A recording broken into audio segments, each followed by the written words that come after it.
What is up, you guys? It's Drew, and this week we are going to start the TransEd series that I mentioned in my 2018 goals and plans for the future post. So this is basically the Trans 101 series I was talking about, and this is episode 1, where we're going to define the word trans and talk about how I knew I was trans. So to start off, the word trans, according to dictionary.com, literally just means transgender or transsexual, or a person who is transgender or transsexual.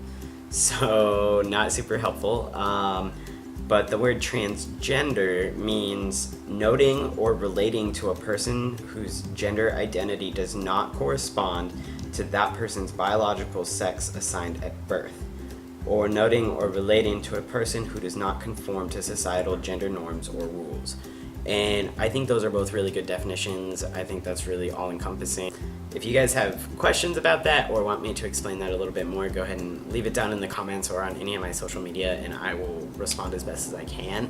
But I think that's a pretty good definition. So with that in mind, how I knew I was trans. A lot of ways. So basically, I kind of had a epiphany moment where I was friends with a trans individual in college, and them and I had talked a lot, and I just was slowly starting to realize I really identified with them a lot and related to a lot of the struggles that they had regarding their gender.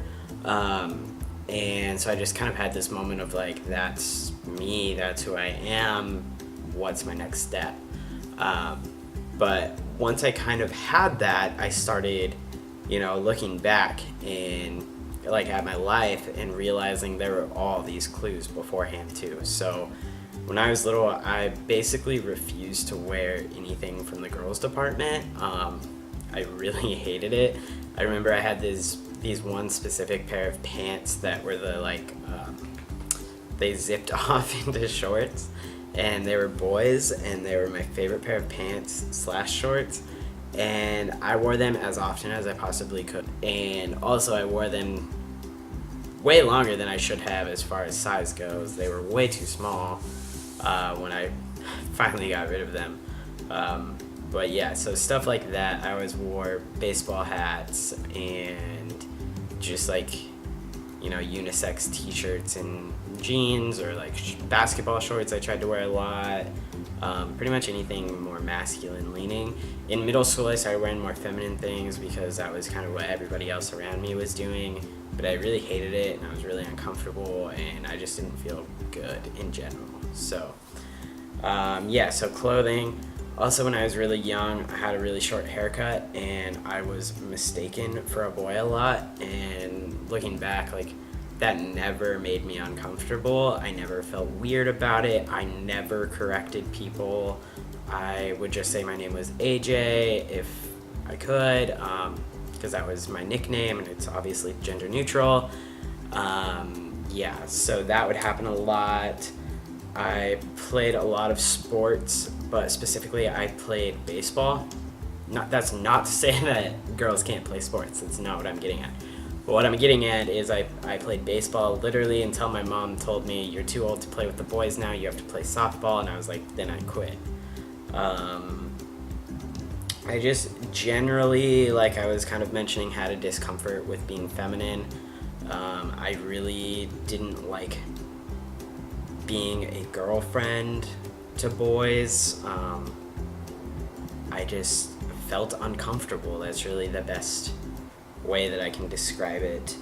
And then like I said, I met a trans person in college, and them and I became friends, and I got really involved in the gender inclusivity committee that we had, that I actually helped start.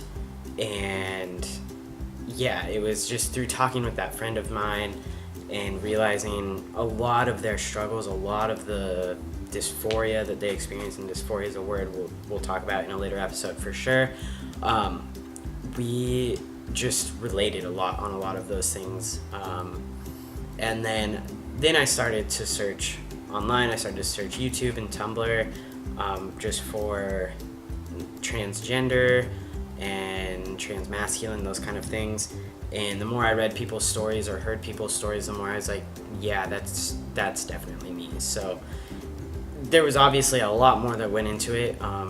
A lot of self-reflection and discussions with my therapist at the time and my fiance, and just a lot of exploration.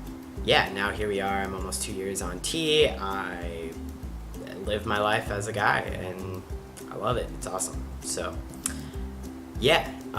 So yeah, that's a quick little like educational, this is what trans means and this is how I knew.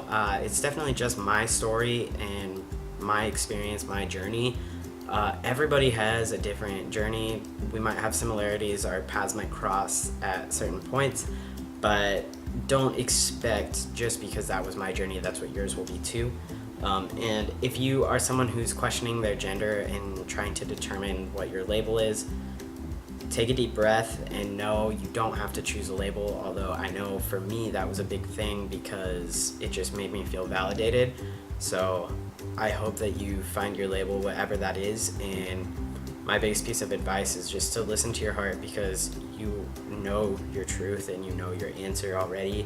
It just might be scary to accept that. So follow your heart, and yeah. So let me know if you guys like these TransEd videos. I know this is the first one. Like I said, I'll do more for sure. I have a bunch of ideas, but if you have other ideas, feel free to drop them in the comments or reach out to me on any of my social media.